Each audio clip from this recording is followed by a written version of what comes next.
Hello all, I'm Guna Mathivanan. Welcome back to Simply Current Affairs.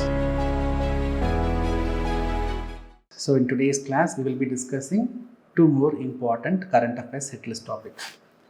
So with today's class, we will be completing 150 hit list topics. So the hit list initiative, I wanted to complete 200 topics, but I'm stopping it here. So 150 topics we have discussed through this hit list series. And we are now organizing a free open mock test, which is current affairs based mock test, current affairs and current affairs linked general studies based mock test, where 100 questions will be tested, and that will be followed by detailed discussion of these 100 questions by a team of experts. So 150 hit list topics we have discussed now. In today's class, we will be finishing 150 topics. And in the test, we will be discussing 100 questions. So put together, we are comfortably discussing more than 200 questions. So both hit list and this test will be very, very useful. So this test is going to be, we have chosen probable questions for the upcoming prelims. So please take up the test. Please listen to the discussion. All the hit list and discussion will definitely help you in the upcoming prelims. To take the test, it is very simple. Visit our website www.simplycurrentaffairs.com. In the home page, you have courses section. In the courses section, the first icon will be regarding the open mock test. You click it, buy it for free and take the test. You can take the test any number of time till your prelims 2026. Right? The first topic for today's class is CAR-T cell therapy. See, cancer treatment. Cancer. The cancer treatments are broadly of three types. One is do surgery. Cancer is nothing but the uncontrolled growth of cells. So do surgery, remove that cell, remove that tumor. This is one option. The next one is called as radiation therapy. So the tumor part is subject to radiation and the cells are being killed. This is second way. The third way is systemic therapy, or we refer it as chemotherapy. That is, you give drugs, you give medicines. Through medicines, you will be destroying the cancer cells. The problem with chemotherapy is when you take the medicines, your cancer cells will be destroyed and your regular cells also will be affected. That is, the side effect is the biggest challenge in the chemotherapy. An improvement over chemotherapy is immunotherapy. Improvement over chemotherapy is immunotherapy. In immunotherapy, what we will do? We will be giving the drugs to the patient. The drugs will go and target the tumor cells. It will go target the cancer cells. A drug is given for the patient. Drug is given. The drug is not going to activate at every place. The drug will find out where the cancer is. It will bind on the cancer cells and then it will destroy the cancer cells. This is immunotherapy, an advancement over chemotherapy. The problem in immunotherapy is the immunotherapy is effective only when the tumor cells, the cancer cells express itself. So in the body, in a specific location, if there is cancer cells, the cancer cell should express itself. The cancer cell should say, I am here, I am here. Only then the drug will identify the location, will go and deliver the medicine and it will destroy the cancer cells. So this immunotherapy is effective but not effective against all. Where the cancer cells expresses itself, the immunotherapy will be effective. An improvement over immunotherapy is the CAR-T cell therapy. So T cell is immune cells. There are different types of immune cells. T cell, macrophage, B cell, different type of immune cells are there. So what we are going to do in this CAR-T cell therapy is from the patient's body. So this is the patient, cancer patient. From the patient's body, T cells will be removed. So we will collect the blood. In the blood, you will have T cells. The T cells will be removed. These T cells, in laboratory condition, it will be programmed. These T cells will be programmed. That means the T cells will be modified. The modified T cells, the programmed T cells, that will be multiplied. That will be multiplied into many T cells. Now, this multiplied T cells will be given to the patient. So what we are doing, from the patient only, we are removing the T cells. The T cells are programmed. The programmed T cells are multiplied. The multiplied new T cells are sent back to the patient's body. Now the T cells, the immune cells, it is programmed, right? The T cells will know exactly where is the cancer cell. The T cell will go find out, okay, here only there is cancer cell. It will go and find out where the cancer is. It will destroy the cancer cells precisely. So here we are taking the T cells, immune cells from the patient's body, we are programming it, multiplying it, and we are sending that back into the patient's body, and the modified T cell will go and destroy the cancer cell. This is called as CAR T cell therapy. CAR T cell therapy. See, from the patient, we are collecting the blood, from that we are removing the T cell, we will reprogram the T cell. Now the reprogrammed T cell is multiplied and then it is sent back into the patient's body. Let's assume that in the hand part there is a tumor, the modified T cell, so that will immediately, it will go find out that hand part, it will destroy the cancer cell. This is called as CAR T cell therapy, chimeric antigen receptor T cell therapies. These are also called as living drugs. The problem with this CAR T cell therapies, it is very, very costly. It will cost at least 3 to 4 crore rupees. That is the problem. And this CAR T cell therapy, it is right now it is approved only to treat the blood cancers, and also those cancer patients after the regular treatment, regular chemotherapy or other surgery treatment. After that, to have a complete cure, also this CAR T cell therapy is being used, and predominantly it is used for curing blood cancers. But the problem is pricing. Around 3 to 4 crore rupees you have to spend for this CAR T cell therapy. That is the problem. Right. Now, ImmunoAct, an Indian company, an IIT Bombay incubated Indian company, they have developed our own T cell therapy that is called as NextCar19. So ImmunoAct, an IIT Bombay incubated company, have developed NextCar19.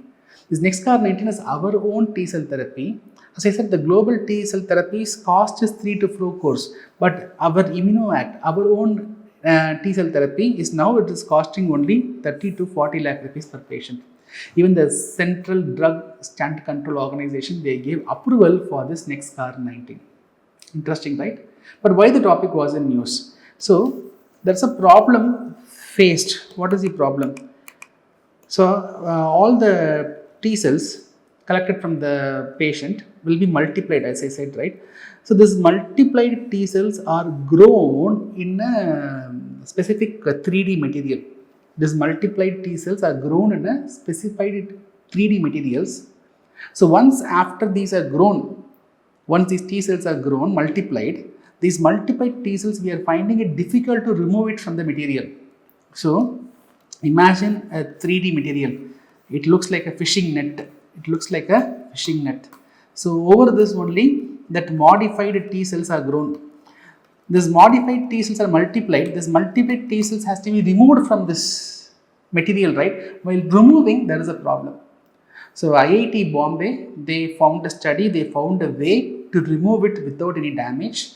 That is why the topic was in news. More important is to know about the cancer, the different types of therapies to cure the cancer, what is CAR T cell therapy, that is what we have to know, that we have discussed. So this is the reason why the topic was in news. Notes are available in the description. You can click the link given in the description to download the notes. The next topic is regarding avian influenza. To understand avian influenza, first we will understand the basics about virus. See, virus is a genetic material which is covered by a protein envelope. So virus is some genetic material surrounded by a protein layer. So the virus is a genetic material. It can be either DNA or it can be an RNA. If you take coronavirus is RNA.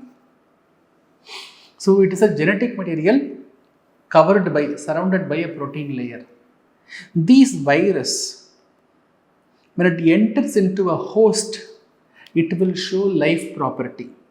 When it is outside the host, it will exhibit lifeless property. If the virus is in this table, it will not show any life. If the virus enters into my body, it will start showing life, it will start multiplying. Okay, this virus is of multiple types. This virus is of multiple types. So for example, we have influenza virus, coronavirus.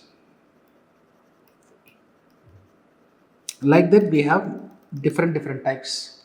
This coronavirus also we can further divide into SARS-CoV virus, MERS-CoV virus, SARS-CoV-2 virus. Again, you have multiple types. SARS means severe acute respiratory syndrome.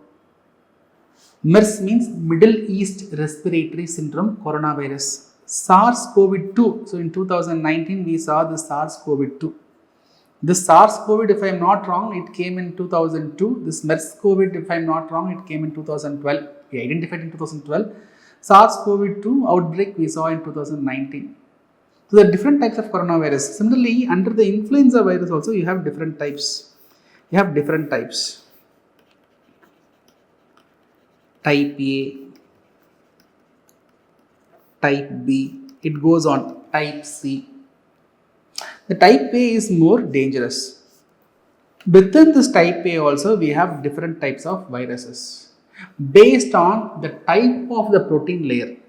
Based on the type of protein layer, I said, right, any virus, it is surrounded by a protein layer. Based on the type of protein, we have different types of protein. Specifically, if we see in the virus outer layer, if you find H type of protein and the N type of protein, then you will immediately refer that virus as type A influenza virus. For example, let us say there is a virus. With the electron microscope, I am finding out what is this virus. I am looking into the outer layer, the protein layer. I am looking into the protein layer. So I came to know, on investigation I came to know this is a H type of protein and this is a N type of protein. So if I see H type of and N type of protein, then immediately I will call this virus as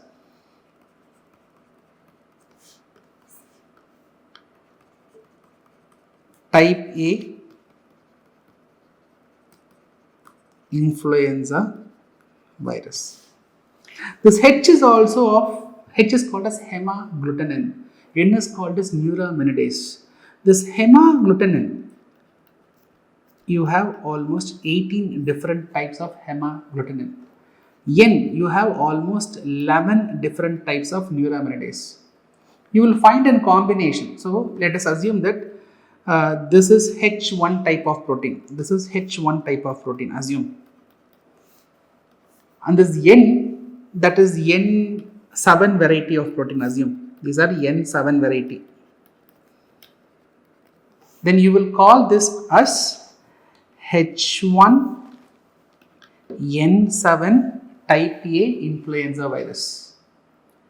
It can be any combination. For example, instead of H1, it can be H5, it can be HYN1. Then what we will say, we will refer this as H5N1 type A influenza virus. So based on the type of the H variety, based on the type of H, the H might be 1, the N might be 7 or 8, whatever. Based on that, we will be naming H1N7 type A influenza, H5N1 type A influenza. It can be any combination. You can find combination of H18N11 also. In this H1N1 virus, it will cause swine flu. It will cause swine flu, or it is also called as Spanish flu. It will also cause, it is also called as Spanish flu. Why it is called as Spanish flu? During the First World War, Spain was not a party to the war. The Europe was witnessing outbreak of H1N1. The war countries, they were not reporting the outbreak. Only Spain was reporting the outbreak. So people thought only in Spain there is outbreak. They were calling that flu as Spanish flu. But the reality is across Europe there was Spanish flu, but only Spain was reporting, hence it was referred as Spanish flu. It is also called as swine flu, very, very deadly. In the First World War, more than the number of people killed during the war, the Spanish flu or the swine flu was killing even more number of people. Okay, very, very deadly virus. Now this H5N1, this type of virus causes avian influenza. It causes avian influenza. That is, it causes bird flu. It causes bird flu. This H5N1 virus, it is normally found in the wild birds. From the wild birds, it will transmit to the domestic birds like chicken, duck. In the poultry farm we see, right? It enters into the regular birds.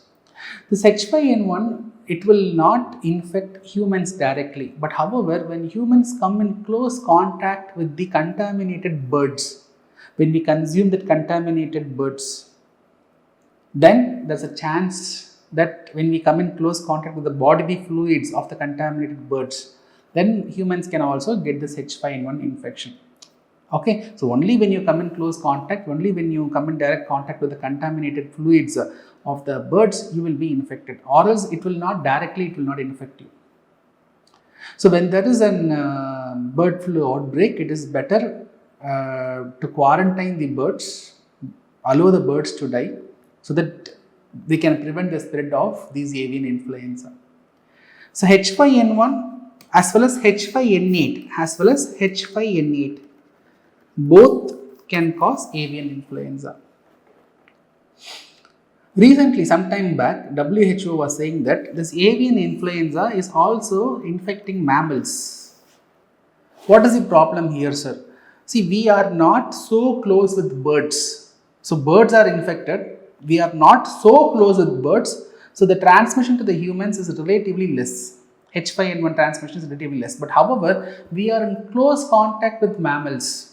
When mammals are infected by H5N1, then easily humans can also get that infection. This is the point of concern. Now, why the topic was in news? In India, in different locations, we were noticing the outbreak of avian influenza. That is why the topic was in news. Okay. So, I hope you got clarity on the topic, what we have discussed, both the science topics, very, very important topics. Right, any doubts, you please leave it in the comment section. I hope the Hitlist series added value in your preparation. Please take up the 100 question test as well. This Hitlist series and the 100 question test will be very, very useful for your upcoming prelims.